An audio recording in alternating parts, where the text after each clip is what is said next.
টঙ্গীর উড়ান সেতুতে সন্ধ্যা নামলেই বাড়ে আতঙ্ক। পথচারীদের নিরাপত্তা আজ প্রশ্নের মুখে। এই সেতু এখন যেন ছিনতাইয়ের অবাধ বিচরণ ক্ষেত্রে পরিণত হয়েছে। স্থানীয়দের অভিযোগ, প্রতিদিন সন্ধ্যার পর থেকেই সেতু এলাকায় জড়ো হয় কিশোর গ্যাং ও সংঘবদ্ধ ছিনতাইকারীরা। সুযোগ পেলেই অস্ত্রের মুখে জিম্মি করে কেড়ে নেয় মোবাইল, মানিব্যাগ ও প্রয়োজনীয় জিনিসপত্র।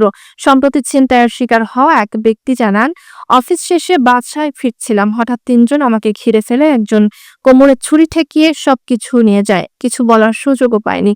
এই অবস্থায় আতঙ্কে সন্ধ্যার পর উড়াল সেতু দিয়ে চলাচল করা প্রায় অসম্ভব হয়ে দাঁড়িয়েছে।